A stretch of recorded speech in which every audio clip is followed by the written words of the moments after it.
Hello, everybody, and thank you for joining us today. My name is Tony, and I will be moderating today's session. And I would like to begin today's conference and turn the call over to Bridget from SCORE for opening remarks. Tony, thank you so much. We are thrilled to be here. I know that all of you attendees are in for a great treat with Jeff from YP and Steve Strauss.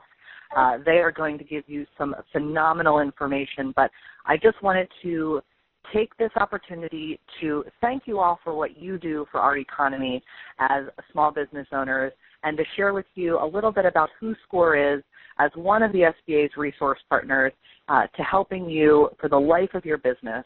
SCORE provides free training, mentoring, and resources for entrepreneurs and small business owners.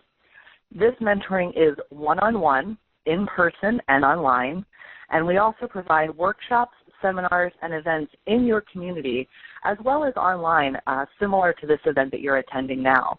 We have hundreds of business tools, templates, and other resources at www.score.org. And if you didn't catch me the first time, I did say that SCORE provides free mentoring. Yes, it's free and confidential. We want to help you achieve your goals of small business success. We've helped people such as Jelly Belly and Vera Bradley, and for 50 years, we have been serving entrepreneurs like yourself and have helped over 10 million succeed and reach their goals. This year alone, we've helped over 350,000. As I mentioned, we are a nonprofit resource partner of the U.S. Small Business Administration. And like the Small Business Development Centers and the Women Business Centers, we are located across the country to provide you with the sounding board, advice, and guidance that you may need along your path to success in your small business. SCORE has over 300 chapters across the country, and they are comprised of volunteers who give their time and expertise to helping you and providing you with that advice that helps your business. There are now over 10,000 volunteers across the country providing this online mentoring and supporting you with the resources you need. So how do we help? What is this experienced advice? We provide everything from sound business planning, product and service review, resource planning, marketing assistance, financial insights, and much, much more. Again, it depends on what your business needs. The mentoring is available across the country and online at www.score.org. We have educational workshops on a myriad of topics ranging from marketing to financing and business planning. We also have roundtable discussions with facilitated peer sessions discussing critical business topics with like-minded individuals like yourself. We are here for you, and you do not have to go it alone. The U.S. Small Business Administration has shown that mentoring provides improved chances for startup and success through one-on-one business coaching. With at least 3 hours of one-on-one mentoring, you are 5 times more likely to succeed. And the online resources we have can be your playbook to providing that step-by-step outline for your small business strategies that can supplement the mentoring that you receive. So with that, get started today. Don't wait. Visit us at www.score.org to start or grow your business or even become a SCORE volunteer. You can connect with us if you text SCORE Mentors to 22828 to start receiving our newsletters. With that, I know you are going to have a fantastic presentation today from Jeff and Steve. And so, Tony, I'll turn it back to you. All right. Thank you very much, Bridget. And now we will be going into our presentation from YP with both Jeff and Steve. All right, perfect. And we would like to welcome everyone to the Secrets to Crafting a Digital Footprint with YP Marketing Solutions. We do want to make sure that everyone's sound is on and they are connected. You may connect with the phone lines or via voice over computer. We do also have the ability to live event tweet at YP for Business, and that can be seen on your screen currently. To submit note questions again, you may use the Send Note button at the top of your screen, and please address all of these note questions to presenters. And we also will be having the webinar running live on demand at www.marketingsolutions.yp.com/webinars. And we would like to go now to our introductions of our speakers. Steve Strauss is the senior USA Today small business columnist and a regular contributor to the Huffington Post, ABC News, Yahoo, and many other outlets. He is a best-selling author of 17 books, including the Small Business Bible, and is also an attorney who regularly speaks around the country and the world about small business strategies and global trends in business. His latest venture is web startup, theselfemployed.com. Jeff Biesman is the former president and CMO in small business e-commerce verticals.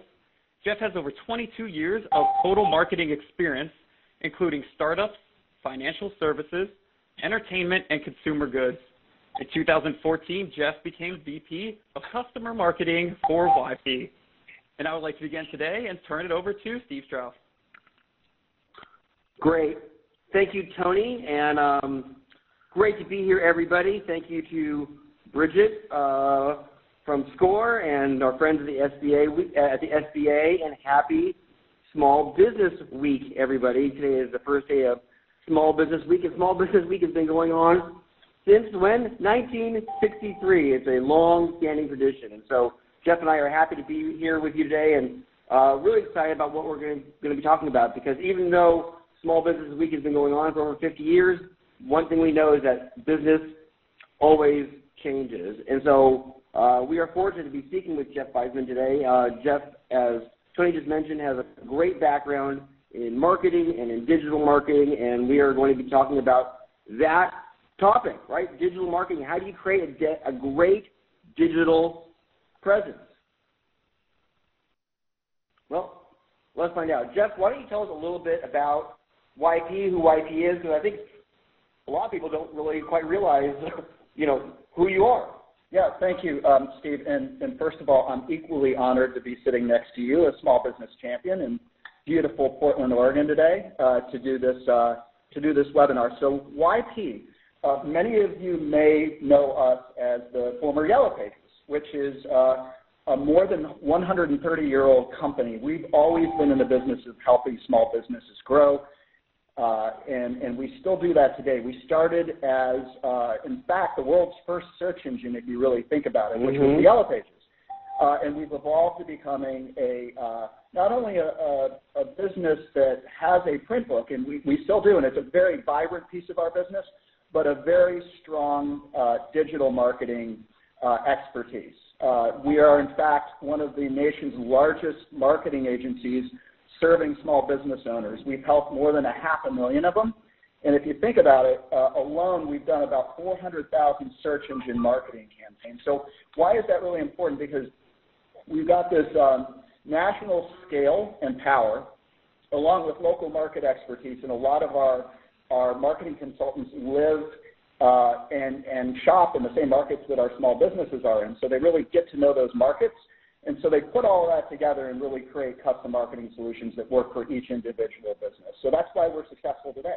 Well, I love YP and the old Yellow Pages, because if it wasn't for you, I wouldn't be sitting here today. When I started my first business, it was a law firm. As you know, I came to my senses long ago. Don't practice anymore. But how did I open my business? Well, it was with an ad in the old Yellow Pages big book, right? So fantastic. And what's so interesting is YP is like a lot of people listening today, which is you had to figure out how to reinvent yourself as a digital company. And I think that's true for a lot of small businesses today. We're having to figure out this digital revolution and how to reinvent our marketing. Yeah, and it really does keep you on your toes as a small business owner, because it's an ever-evolving landscape. And I think a lot of what we're going to talk about today is how do you do that? What's going on? One of the things I want to ask you up front, Jeff, is one of the things we're going to talk about is customer engagement. And we all hear a lot about customer engagement, especially when we're in the online space, that we have to be engaged with our customers. Before we drill down into the presentation today, can you just tell me what you think of as customer engagement and what a small business should be thinking about when we talk about you need to be engaged? Yeah, so, it's really pretty simple. It's, what do you do as a small business to communicate and relate not only to prospects, but to your current customers? And like I said earlier, today it's become increasingly complex with the proliferation of digital and social media and everything like that. So we're going to spend a lot of time today talking about that engagement model. How do you get out there and engage? And we'll get into that a little bit deeper in just a bit. All right. So given that, I have a question for you, Jeff, and that is this. Okay. I don't know the answer. 10.7. You tell me. I saw this deck previously. I saw this 10.7.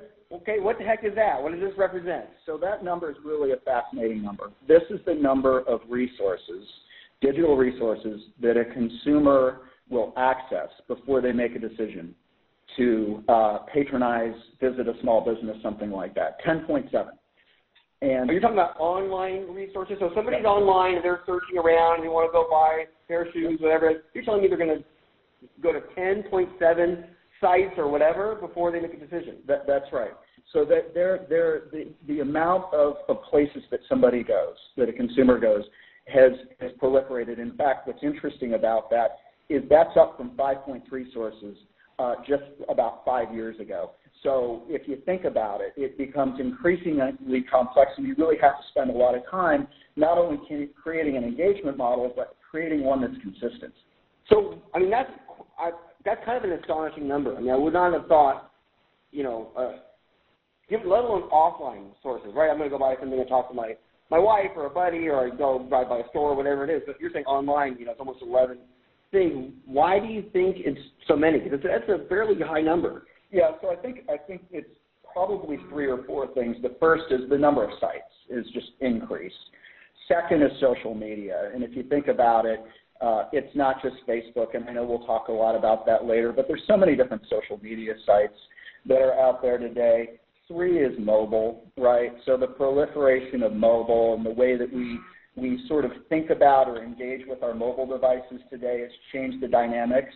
And then, last but not least is think about all the review sites that have popped up, that are out there. So there's lots of them. So that makes a lot of sense. So if I'm a small business owner, I have to think about this, right? I have to think, I need reviews because people are going to be reading reviews. If I'm selling whatever it is I'm selling, people are going to be doing some searching online for me before they ever step foot into my store. So I better have a great online presence. I think that's... not more than just a website. Yeah, I think that's exactly right, and it's really changed the dynamic, and we'll talk about why all of this stuff counts in greater detail as we go through the presentation. So I guess what it feels like to me is that we're not talking just about engagement, but what we're really talking about is consistent engagement, right? Or being fully engaged. That's what we mentioned here on this slide. Yeah, exactly. There's this strong link, and it's pretty intuitive between, highly engaged customers and your success as a small business. So, just some brief stats. So they're more loyal and more profitable. That's the headline. But behind that is really engaged customers. They spend 23% more in terms of share of wallet with you. And they're almost twice as likely to patronize you again. So they visit you more often than disengaged or less engaged customers. So, and again, it comes down to having a really strong digital presence to have a strong engagement model in today's environment. So this is an interesting idea, this idea of being fully engaged. I guess fully engaged means that someone becomes, Seth Godin calls it, creating a tribe. It's kind of like that, I think, right? Exactly right. Do that. That is the question that we're looking at today. How do you do that? How do you create a band of loyal tribalists, who love your brand and love what you do, and are going to share what they think of your business with others? Part of it is engaging with them online, not just throwing up a banner ad someplace, but interacting with people. So I'll give you an example. I know you're from Los Angeles, right? I know there's these things called the Koji food trucks. Right, and the Koji food trucks every day is kind of, I think this is right, it's hard to find out where they are. They tweet out their different locations every day. So if you want to go eat some great Koji Korean barbecue, you have to go on their Twitter account or follow them up with your phone, and then follow their tweets, and then you find out. That's what we're talking about, being fully engaged. Yeah, it's a great example, and I see more and more of that today. That's a great example of hey, follow us on Twitter to sort of know where we're at. But great marketing microphone for those businesses. Exactly right. So I guess what Jeff's saying and what I'm saying is that yes, you guys, anyone who's listening today knows this, your online presence matters. But I think it's more than that. That people want to see that you don't just have an online presence, but they want to be impressed by your online presence. And I think that's really one of the key takeaways today, that you can't just have a digital marketing philosophy or idea, but you have to, you got to strut your stuff a little bit out there because there's a lot of competition. There is, and what's interesting is there's some recent research that shows that if you think about it, almost 3/4 of all consumers, they expect if you're a leading business, leading brand, leading small business, that you're going to be, as an example, at the top of the search engine results page, right? And, about a third, actually more than a third, and it's getting, the number is actually increasing every year, they associate your placements, on a search engine and your presence with your prominence, right? So yeah, I do that. Yeah. It's almost table stakes today. It is almost table stakes. And I think, if any of us think that, you do a search, and how often do we really go past the first page? Or as you just said, look at this stat. I mean, how often do you go past the top 3? Here, 71% of consumers expect the leading brands to be at the top of the page. So that then leads us to the question, is it all search engine optimization, SEO? Because that's sometimes easier said than done, that you're going to show up at the top of the page. I mean, is that what you think people have to do? Is it SEO? Is it more than that? Is it? Yeah. So how do I do it if I'm not an SEO expert? So, SEO is extremely important, and it's become increasingly important today. But every good SEO strategy really needs to have a complementary search engine marketing or paid search. SEM. Yeah, if you really think about it, you can bid for that top placement, and you can get there. And really, search engine marketing today for a small business becomes a great equalizer. So competing with those top brands, if you're the mom-and-pop pizzeria and you want to compete head-to-head with the big brand, search engine marketing essentially allows you to level the playing field. You know what? I really do want to underscore that. I often say that this is the greatest time ever to be in business for yourself, to be a small business. And why is that? Well, because there's so many tools available. And one of them is this idea of paid search. Offline, if you own, if you're a small business and you look small. That's okay. We love small business. But what's fantastic is online, you can look every bit as big as your biggest competitor, and you can be found just as easily. So maybe you're not a search SEO whiz. I mean, maybe you have your site and you do your WordPress and you put in your key terms. That doesn't really, as we know, right, Jeff, guarantee you're going to get at the top of the search results. That's exactly right. But you can buy it. You can actually pay using SEM to be listed on the front page, and then all of a sudden you're part of that 71%. That's exactly right. So that's why, this strategy really matters. I would say, let's say you're a shoe store in Denver, okay? A shoe store. If I'm a shoe store in Denver and I want to show up at the top of the search result because I want to, I'm going to have a hard time with SEO because there's a lot of competition with big players in the shoe world.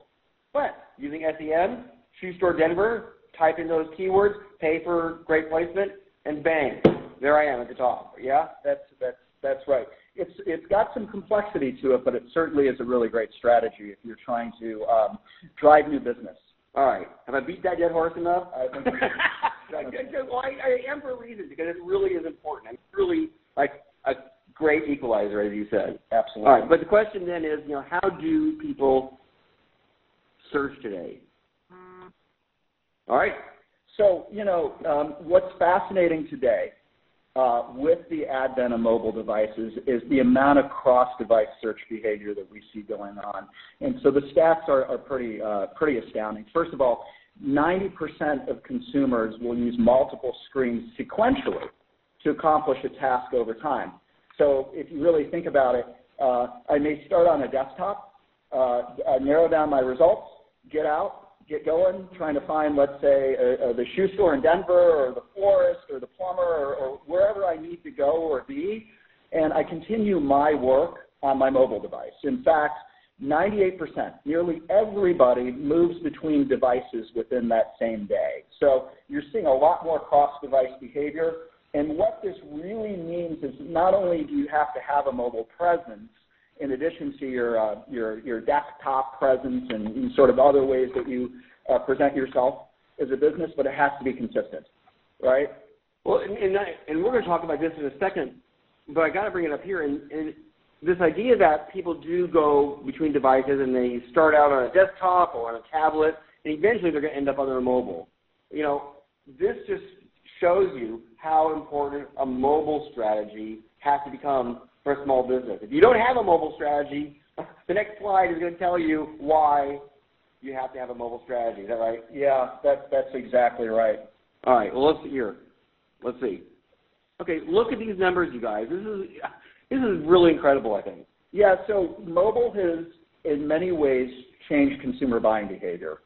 There's a very old marketing model. Back when I was in school, it was taught, which was, there were several moments of truth, and ultimately a consumer made a decision, usually in a store. So if you had a retail location, they figure out what product to buy in the store. Today, that's very different. So we call it the power hour. So when somebody's searching for a business or a product or a service on mobile, they're taking action really within 60 minutes or less. So more than half of them are calling on that business, making a purchase, visiting that business's website.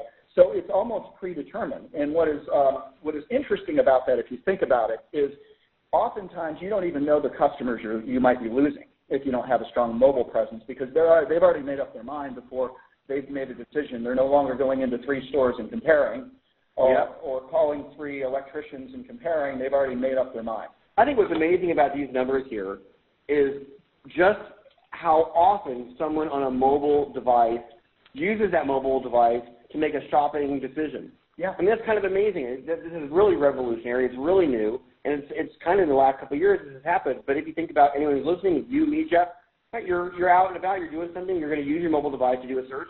But then the important thing for us as small business people to realize is that not only am I going to use it to find a place, but I'm going to use it actually to make a purchase more than half the time.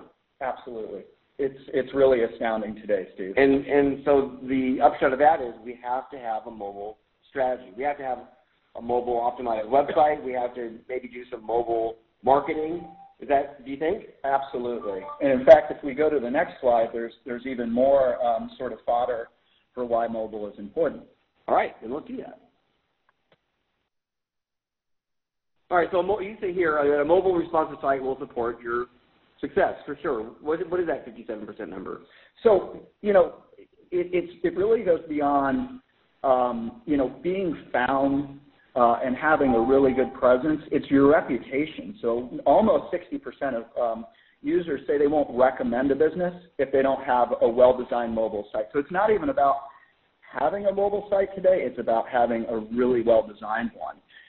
And further, Google's taking action too. They're always changing their algorithm. Oh, right. They just changed it last week or the week before, right? That's exactly right. So if you don't have what's called a responsibly designed mobile site today, you are going to take a penalty with Google's search and optimization results. So every business today really needs to be thinking mobile first in terms of design. So to me then, what I see is that there's really 2 advantages to being mobile ready, mobile optimized, whatever you want to call it. One is, based on this slide, we are in the sharing economy. We all share maybe too much these days, but it is a world where people share, whether it's the review sites you mentioned, or comments on a website, or Yelp, or on the web, on a blog, people, or via email or whatever. People do share their ideas, and they share with their friends sites and businesses that they like. So, number one, if you want to get people to recommend you, if we're going to be part of this sharing economy, then, and this is really not how sharing economy works, right, but what the heck, I'm going with it anyway. If you want people to share, you, then you're going to have a mobile optimized website. Secondly, and that is, this idea of the Google algorithm. If you don't have a mobile optimized site, and a lot of people listening today don't. In fact, I'm going to speak for myself. My site isn't as mobile optimized as it should. And so if you go to my site, theselfemployed.com, we created it a couple years ago. It's a nice site. It shows up on a mobile device, but it wasn't created specifically with mobile in mind. So now I'm in the middle, actually, at the very end of a big site redesign, and one of the main driving factors for me to create a new site, to redesign my site, is what we're talking about today, knowing that this Google algorithm is changing and knowing that mobile is becoming increasingly important for everybody. We're creating a mobile-friendly site. So it's something we all have to do. You just have to do it. If you don't have one, if you created a website 3 years ago or your cousin created for you 5 years ago, it's not going to cut it anymore. I think that's right. And so, it really is a good time as a small business owner to do an audit and make sure that your site is not just mobile-friendly, but really well-designed for mobile. So, okay, we're talking about engagement. Do you have any other tips to create a positive customer engagement using mobile or just generally? Yeah, I do. In fact, you mentioned share buttons, and that's a really good example of a way to get people to spread the word and encourage them to obviously share. Rich content like video and photos that allow you to sort of like showcase your business is extremely important. Well, content is not dupe, and content is not fringe, right? What is content? Content is king. Right. Exactly. Content is king for a reason. You have to have great content because that's what that's what everyone looks for. And then, last but not least is accuracy. So the accuracy of your business listings is incredibly important. And what we've found is that, almost half of all small businesses today have some inaccurate, incomplete, or non-existent listings. So it's important that you go out today and you ensure that you've got that strong accuracy at YP, Yelp, Google+, all sort of the places that would list your business. So hold on. So you're saying half of people who do have a website, who have a listing of some sort, have wrong or incorrect information on there?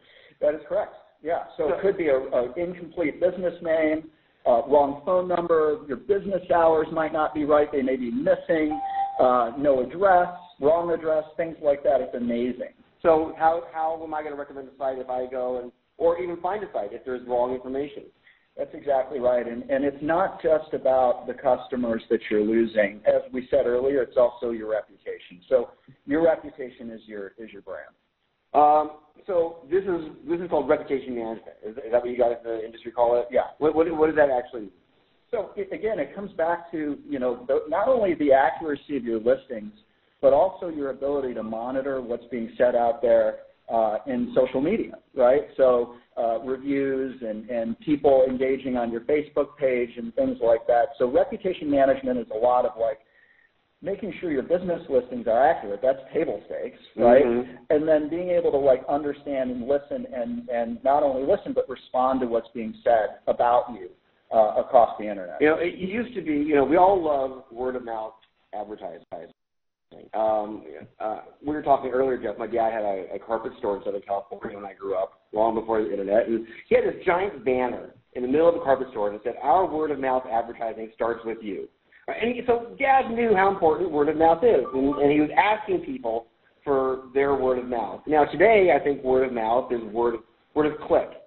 And if you're going to get people to talk about you, if you're going to have a great reputation, it has to now begin digitally. It has to begin with a great website and a strong social media presence and positive reviews, and all these things go into creating the kind of name and brand that people are going to want to recommend to their friends. That people are going to click and say, "Hey, check this out. I think you might like this." Yeah, I think that's exactly right, and I think that's a good segue to the information on the next slide. Well, yeah, you guys know where we're headed? Of course you do. We're talking about social media. So social media is not insignificant, whether we like it or not. We are living in the age of social media, and I think the challenge for a lot of small business people is how to make social media work for them. Yeah, so you have your website, maybe it's mobile optimized. You have to have a great LinkedIn page. I often tell people this. Even if you don't have a website, shame on you if you don't, but at a minimum what you have to have is a great LinkedIn page, because the LinkedIn algorithm is so powerful that if I search for someone often the first thing we're going to see is their LinkedIn page. And if you have a great LinkedIn page with a powerful headline and your first paragraph is really powerful, that's going to actually go a long way to help you create a great digital presence. But it's not just LinkedIn, is it? No, and obviously Facebook is talked about a lot. You're right, there are many different social media. Some interesting stats, though, on Facebook. So there are 40 million active small business pages on Facebook, which is really great. 78% of those small businesses are using it to connect with their customers, and that obviously is the right thing to do. 72%, so about the same number, are using it to build their reputation, right? It's a place where people, where there's gravity, and so your reputation, it's almost like an extension of your website or your mobile website, right? But the staggering thing for me is just a little more than half of all SMBs or small business owners actually have a Facebook page today. So if you don't, as a small business owner, have a Facebook page today, this is not going to be good for our ratings, but I'm going to encourage you to leave this webinar right now and go out and build yourself a Facebook fan page, because you really need to be there. I mean, how do you know you need to be there? Well, often what I tell people, and this actually came from a SCORE counselor, so kudos to our friends at SCORE, but a SCORE counselor once said to me, you got to follow your customers, okay? So if you follow, that makes a lot of sense. If you're going to follow your customers, where are your customers? Well, a lot of them are on Facebook. So at a minimum, if you're going to have a social strategy, I agree you have to have Facebook, but I think, Jeff, that it's a lot more than just Facebook, because the problem with Facebook is that it's such a giant playing field. It's hard to get traction there, I think, for a lot of small businesses, and it's hard to get noticed there. It's fun, and people are there, and so we do have to be there, but as I mentioned, I think LinkedIn is very powerful. How about YouTube? I think YouTube, for a lot of small businesses, if you have a visual business of some sort that lends itself to videos, YouTube and creating a YouTube channel is great, because YouTube customers are really engaged. Speaking of engagement, they're really engaged because they sit and they watch the video, and they often click on the links. Stats I've seen say people click off links to websites more from YouTube actually than almost any other social site. So YouTube is great. And I would also suggest to people that if you're a professional, if you want to create a brand as a professional, Twitter is really good. Twitter is good for that short burst where you want to establish yourself as a thought leader, quote unquote. I think Twitter is really fantastic for that. So yeah, I agree, and I think I also agree with what you said earlier. You got to know your audience, right? Because your audience will help you determine what your ultimate social media strategy should be. Another good example is if you're selling products and they're aspirational products, Pinterest, Instagram. Oh my God, right? Absolutely. So it's not, you're right, it's not just about Facebook. It's not just about LinkedIn. It really is about what's my audience, what products am I selling, and then how do I craft that social strategy. Jeff, I'd be interested in hearing what you think of this. I mean, I think you can't be on every social site. Who has time to do it? So to me, you got to pick maybe one or two, three at the most, and then two, pick your weapons judiciously and, do some social media marketing that way. Try to be on every site is hard, I think. Yeah, it is, and we'll talk a little bit about this, I think, in a few minutes. One of the biggest challenges that small business owners have is, starve for time. And so you can get into something called dilution if you try to spread yourself too thin and you're in too many places. So you're right. You got to pick, where do I want to spend my time and my effort? Dilution. That's all. When I go onto Facebook and I think I'm going to work, and then an hour and a half later, I haven't done a thing, but I had a good time on Facebook. I'm going to call it dilution. I think other people might call it something else. All right, so you guys, I have really a marketing whiz next to me today, and I would be remiss if I didn't take the opportunity just to ask him some questions. I know, Jeff, you had a couple questions for me, but I mean, one thing I would like to know is, generally speaking, when you talk to small business people, when you see small business people do their marketing, maybe not even just necessarily their digital marketing, but their marketing generally, what mistakes do you think people make? Yeah, so I see a lot that are correctable, And this is highly correctable. So, a lot of people, they rush to get online, right, because there's pressure, and, I feel your pressure every single day. But, first of all, you got to have your brand right. So what's your brand? How do you talk about yourself? And aligned with that is like your messaging and being consistent across your digital strategy with regards to how you talk about your brand. So your brand is what other people think of your business, whatever they think of your business. That's pretty much that's what it is. I mean, people talk about brands in different ways. It's your promise to your customers or whatever. But when I say think of a business and you think about business, that's your brand, isn't it? That's exactly. So if you're consistent, then people will get an image in their mind of your business. Whereas if you're not consistent, they're not going to know what you stand for. We'll go back to that 10.7 number, right? So you have to have that consistency across all of those touch points. And you're right. So start with understanding how do I want to portray myself to my prospective customer base, my current customer base. Get that right. Get your messaging right. And then get yourself online, right? And then the last thing is it's an increasingly complex digital environment. It's evolving rapidly. Just take that again, 10.7 from 5.3 sources to 10.7 in a few years. So a lot of small business owners, they'll take on something like search engine marketing without really understanding it and understanding its complexity. And so it's really important that before you spend money on media, understand what you're getting yourself into and make sure that you know how to do it right. Yeah, I think that consistency, and it's a double-edged sword. So if you don't do it right, you're in trouble. But if you do it right, and all of a sudden people spend 10.7 times looking you up, and they see the same message again and again and again and again, wow, that's great. All of a sudden they really do know what you stand for. I think the mistake I often see small businesses make with regard to the marketing is that they find one marketing method that works, and then they beat it into the ground. They do it again and again and again and again. And what's fantastic today, especially in the digital world, is that there are so many ways to market your business. Many of them that don't cost a whole lot of money, right? Shoestring marketing and guerrilla marketing, or whatever you want to call it.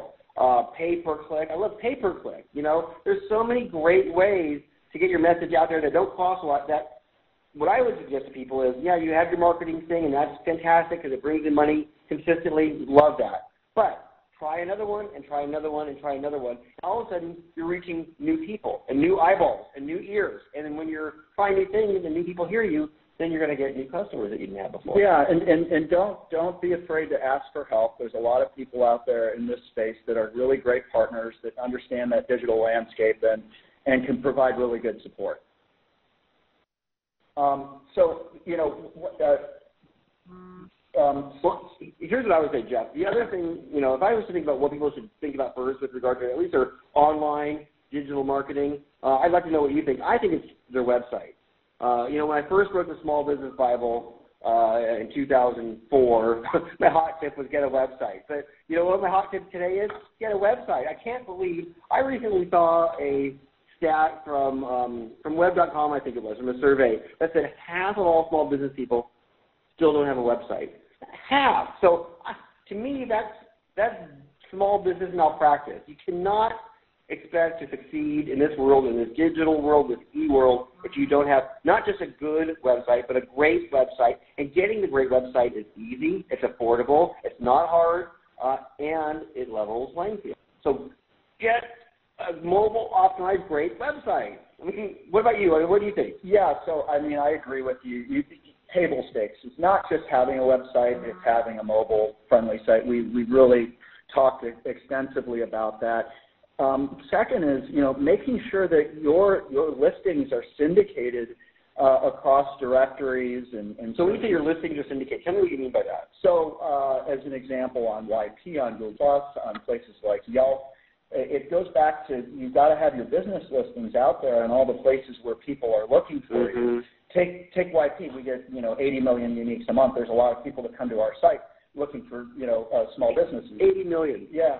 So we get a significant amount of traffic, and so if you're not present on these places, or your listings, like we talked about earlier, are not accurate, they're missing business hours, something like that, it really does hurt your business. We talked about SEO and having a search engine optimization and SEM as kind of complementary strategies. So search engine marketing, paying for clicks, and then we talked about social media. So I think it's all of those things are important for your online business. Whether you like it or not, whether I like it or not, this is where we have to put our energy these days, because that's where the eyeballs are, and that's where the eyeballs are. That's where we need to be. And so I guess given that, my question for you would be, what do you do about the times when somebody doesn't like your business, when they find you or they had an interaction with your company and for whatever reason they didn't have a positive interaction, or at least they thought it wasn't positive, and you get the bad review, right? We hate the bad review, but they are a fact of life. What would you suggest as a marketing expert, as a brand manager, people should do about bad reviews? Yeah, so, it's increasingly an issue for small businesses. Reviews, right? Reviews, some are good, some are not so good.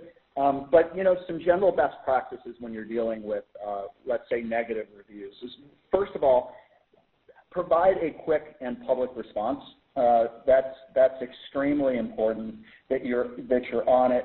Always, it's the age-old adage in business is the customer is always right, and your response should show that opinion of the customer is valued, right? Share what steps you're going to take to resolve that issue. So make sure that you outline that and that you're very sort of public. And then last but not least, this is really important, try to move the conversation offline. Try to call the customer. So if I have a bad review, try and find an offline way to resolve it. Yeah. And then last but not least, and this is a matter of opinion but also a philosophical belief, I don't believe in censorship or deleting bad reviews. In a lot of cases you can't, right, because they're out there and the platforms won't let you. But, it's a slippery slope. So if somebody gives you a negative review on Facebook and you delete it, 9 times out of 10 what happens is that person will come back and say, hey, the business just deleted my bad review, and I'm going to post it again, and then pile on. And really what it creates is this downward spiral. So it's always better not to do that. I saw some statistics recently that were very interesting in this regard, and that is that if you have a negative review, it was like 60% of the people will remove the review if they feel like somebody heard them out. Because why would someone post a review? Well, they feel like something happened wrong or bad, and they got to the wrong end of the deal. I think often that's the case. So if you do what you just suggested, which is contact them. Too many times small businesses will just leave a negative review up, and not do anything about it. But what actually works is if you contact the person, try and resolve it, try and make them happy. Not only, I've even seen this, will they remove the negative review, but you can actually turn them into a customer for life because you're proving that you take them seriously and you appreciate them as a customer. Absolutely. So to that point, Steve, I'm curious. You're a small business champion. You're out there in the marketplace a lot. So how do small businesses get more good reviews? I think asking for them actually is. Of course, you have to offer a great product and a great service and great customer service. Those I think are a given. But if you really want to get great reviews, I'll give you an example. Okay, I've written a lot of books, and the book that I have that has the most reviews has I think 37 or 8, not that I count, or 9 reviews on Amazon. My brother's written a couple of books, and one of his books has almost 100 reviews. Almost all of them are very positive. What's an Amazon review is a positive review. It's customers. It's word of mouth. It's all of that. So I asked him one day, how'd you get all those great reviews? I'd like to get all those great reviews. He said, I just asked people. When people would write me something, they read the book, they liked it, or I needed somebody or whatever, I would just say, hey, do you look at my book, you read my book, or you haven't, or here's a copy of it, and I'd love you to review it. Not I'd love a great review, I'd love you to just review it. And just by simply asking for great reviews, got him all these fantastic reviews. And that's kind of what my dad did, right? Word of mouth advertising starts with you. You're asking for a review. So I think, one way to get a great review is to be great, and the other way is to, ask. Yeah, and even, you can motivate people, coupons, discounts, things like that, but it's all really about the same thing. It's about creating a lot of positivity out there in social media. How do you know if your digital presence is great or not great? We're talking about a digital presence. There are some tools out there that people can use. Which ones do you like? Well, yeah, there's a number of them. Obviously, we're a provider of some of those tools. So you have YP Presence is one, right? And I like that. I've used that. That's a great tool for monitoring your social media presence. Yeah, YP Presence Starter. So there's a number of them out there, but essentially what they're doing is they're getting your business listings syndicated accurately, and we go back to, when they're wrong, people can't find you, right? And so that's a big problem. So getting your business listings syndicated accurately, and then helping you syndicate content and monitor your presence. So it's all about how do I take all of this great stuff, get it out there, share it with people where they are, going back to a good social media strategy, videos, other content on your business, and then monitoring it and making sure that it remains positive. Let me give a couple of recommendations. If you want to monitor your social media presence, how you're being viewed by other people and how well you're doing and what your competition is doing, there's three that I would recommend. One is called Social Mention. I think that's a good tool. The second, Social Mention, is that first one. The second is called Topsy, Topsy. I think that's another good tool people can use. And then one that I mentioned at the start right there was YP Presence. YP Presence. Any one of those three tools would help you with your reputation management, I think. Yeah, that's absolutely right. Okay. Before I let you go, I have to ask you, what do you think of video? I think video is the big kahuna these days. Yeah, I think it's an awesome selling tool. There's no better way to sell your business than in an audible visual media. I mean, it's the equivalent of TV, right? And everyone has historically gravitated to TV for advertising because you can see and tell your story like no other channel. So I'm a big believer in video. Well, how often do you get someone's uninterrupted 3 minutes online? I mean, it's so rare. It's so rare. So if you can create, and what's fantastic is your video doesn't have to cost you a lot of money.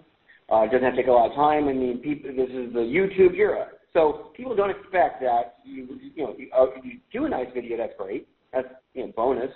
But it doesn't have to be the greatest video ever. And if you put it on your homepage, people are going to click on it. For sure, people click on videos almost more than anything else these days. Yeah, absolutely. I agree with you. Let me ask you one final question, and then I think we'll get into our takeaways and open up the Q&A. So what do you think of email newsletters? Oh my gosh, I love email newsletters. I love them for a couple reasons. One is it's permission-based marketing. Like as a videos are special because you're getting uninterrupted attention. How often do people give you permission to contact them? Not very often, but with an e-newsletter, someone goes to my website, they go to theselfemployed.com, and they click and they sign up and they give me their email address.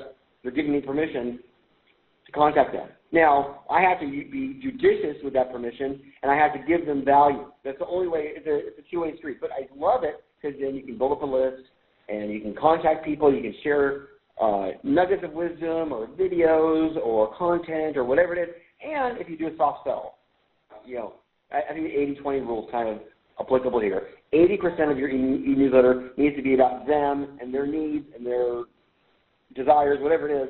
20% about you. What a lot of people mistake is they make it 80% about themselves and 20% about the customer. Make it 80% about the customer, 20% about yourself, and you're going to get a giant list that's going to prove to be very valuable for you. Do you like that? Yeah, I do. And in fact, as I talk to small business all the time, they're rightfully focused on how do I get new customers. But if you're going to spend money on marketing and acquiring new customers, you work really hard to do that. A great way to keep them and keep them engaged is through your email list, right? And so I think you're absolutely right.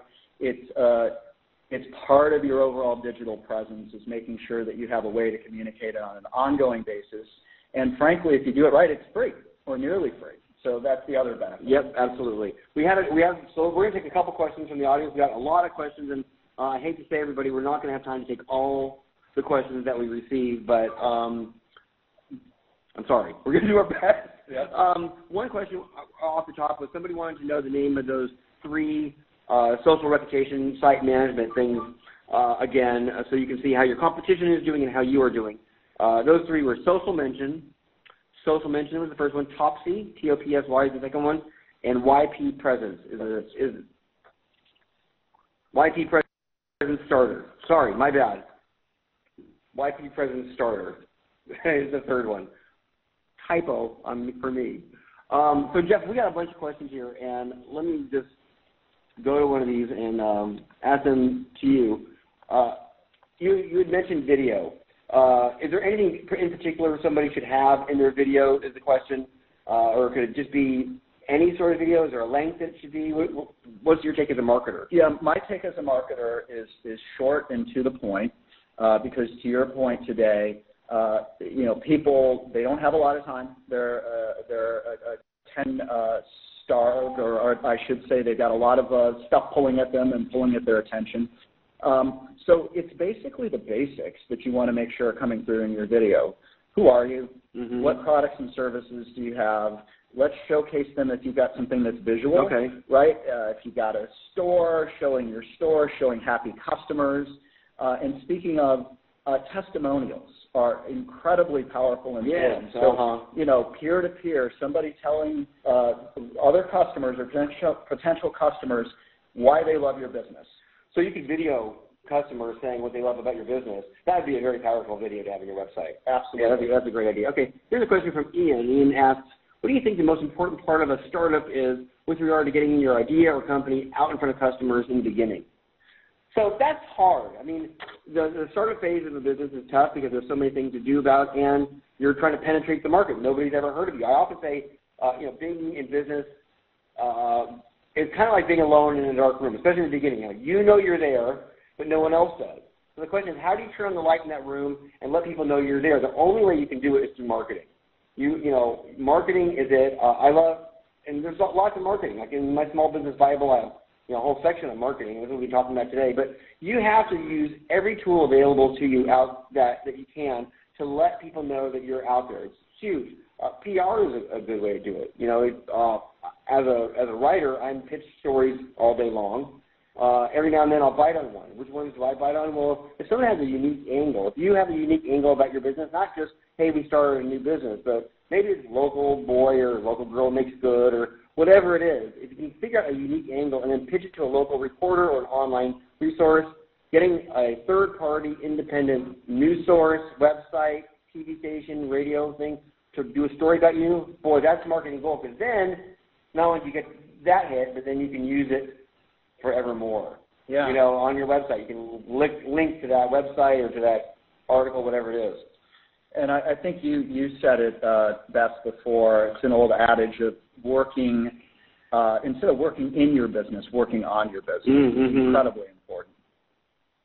That is, for those of you who don't know, that's a line from the great book, The E-Myth. This is Steve, by the way, by Michael Gerber, who says too many small businesses spend their time working in their business and not on their business. So here's a question from Therian who says, presenters, how do you vet or find the right vendors to work with to enhance your digital footprint? I think that's for you. Yeah, so as a provider of services, which YP is, like others in the space, I think it's understanding a few things. First of all, what power and scale and size do they have? If they run a lot of campaigns, do they really have that level of expertise? The second thing is, do they understand me, my marketplace, my business, my competition? All of those things are like incredible factors. You've got a lot of competing forces in your marketplace. Your competition is trying to steal your customers every single day. Do they know who those people are? And if they got those two things, can they pull that together and create a custom solution for you? Mm-hmm. Right? What I sat on the other side of the table, running some small e-commerce businesses. Right. People should know you went from giant corporations, Fortune 50 corporations, down to a venture-backed startup. So you really do know. Yeah. And what I was looking for when I was talking to providers are they trying to fit me into a cookie-cutter formula, mm-hmm. or are they listening to me? Do they really understand my business? Have they provided me with some clues and some insights that say, I know you, I know your business, I know the competitive forces at work here, and here's a custom solution that's going to work exactly for you. And if you can't say yes to those three things, then they probably aren't a good provider. I think that's a good tip. We got a question here from Lawrence, and we're almost out of time, but he said that he had read that SEO is all but dead. And, we've been talking about SEO, and so I would say, look at SEO, search engine optimization. Again, this is Steve. It is challenging. It's not an easy thing to do. It takes consistency, and you really have to know about keywords and links and all those things. But if you do it, and it takes time. SEO takes time, but it does work. I mean, and what's beautiful about SEO is all of a sudden, it's not costing you. All the time you put in now, 6 months from now, you're going to be getting people linking to your site.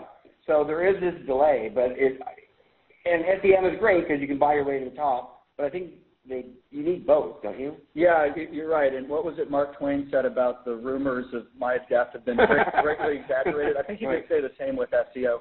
It's still really important, and a really strong content strategy is really supportive of good SEO. So you got to have that, and as you said earlier, complement it with a strong paid search or search engine marketing program.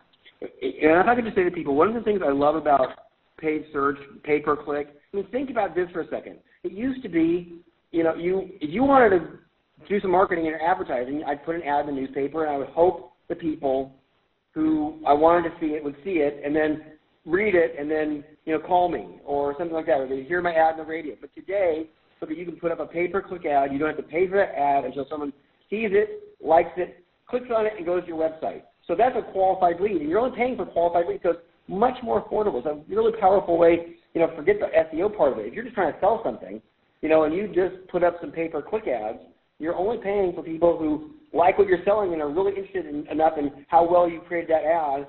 YP does that, and Google does that. Everyone does that, but it is an amazing thing today that it's a lot more affordable. It's an amazing tool. All right, so we're out of time. I hate to say it. I can talk to Jeff all afternoon. I hope everyone found this very useful. I think it was really enlightening. We love all of you who are in small business, for sure. So thank you for staying with us. This is Steve Strauss. You can always reach me at my website, which is theselfemployed.com. And Jeff, where would people find you? Yeah, so if you look at the back, there's just some access information for the webinar. On our website, marketingsolutions.yp.com/webinars. The Small Business Association has some information on that as well. And then, as you said, you can tweet us. You can tweet at YP for Business. Tell us what you think. Steve, you want to mention your Twitter handle again? At Steve Strauss. And last but not least, I'm at Jeff Biesman. So tweet at us, holler at us. We thank you for your time. It's absolutely fantastic.